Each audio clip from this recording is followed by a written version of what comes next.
आरुणि महर्षि आयोद्धम ऋषि के शिष्य थे और उनके आश्रम में रहकर शिक्षा प्राप्त किया करते थे। पंचाल देश के रहने वाले आरुणि के लिए गुरु का आदेश पत्थर की लकीर हुआ करती थी। वे आज भी अपनी गुरु भक्ति और आज्ञाकारिता के कारण जाने जाते हैं। महर्षि आयोद्धम के आश्रम में छात्र शिक्षा प्राप्ति के अतिरिक्त आश्रम के कार्यों और गुरु सेवा में संलग्न रहते थे। सबके कार्य विभाजित थे। कोई कृषि कार्य करता तो कोई पशुओं को चराने का कार्य करता तो कोई बागवानी। सभी छात्र विभिन्न कार्यों की भी जिम्मेदारी उठाया करते थे। उन दिनों खेत में चावल की फसल बोई गई थी, जिसके लिए पानी की पर्याप्त मात्रा खेतों में एकत्रित होना अति आवश्यक था। सब वर्षा की बाट जो रहे थे। एक संध्या तीव्र वर्षा प्रारंभ हो गई। आश्रम के सभी शिष्य प्रसन्न थे कि चावल की कृषि के लिए पर्याप्त पानी की व्यवस्था हो जाएगी, किंतु महर्षि आयोद्धम चिंतित थे। उन्हें भय था कि खेत की कमजोर मेड़ वर्षा की तीव्र बौछारों से टूट न जाए। ऐसा हुआ तो खेत में पानी टिक नहीं पाएगा और बिना पर्याप्त पानी के फसल बर्बाद हो जाएगी।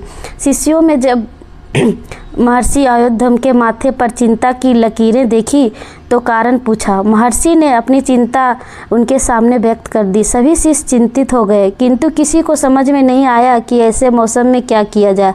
उन शिष्यों में आरुणि भी था। उसने महर्षि से खेत पर जाकर मेड़ों को देखकर आने की आज्ञा मांगी। महर्षि ने उसे आज्ञा प्रदान करते हुए कहा, पुत्र, यदि खेत की मेड़ टूट गई हो तो उसकी मरम्मत कर देना। खेत में पानी का जमा रहना आवश्यक है।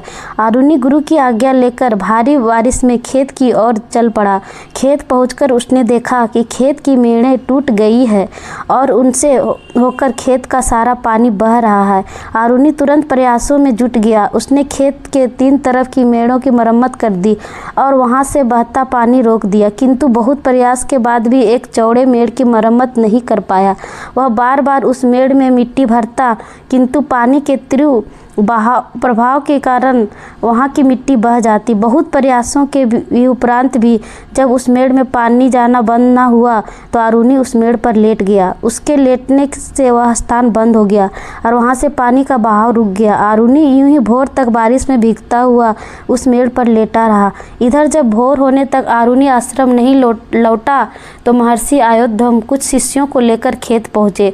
वहाँ उन्होंने आरुणि को खेत की मेड़ पर लेटा हुआ पाया। वह पूरी तरह से भीग चुका था और उसका शरीर बुखार से तप रहा था। महर्षि ने उसे उठाया और गले से लगा लिया। साथ गए शिष्यों से कहकर उन्होंने खेत के मेड़ की मरम्मत करवाई। आरुणि की गुरु भक्ति देखकर महर्षि आयोद्धम प्रसन्न थे। उन्होंने उसे अपना परम शिष्य का स्थान देते हुए तेजस्वी और दीर्घायु होने का आशीर्वाद दिया।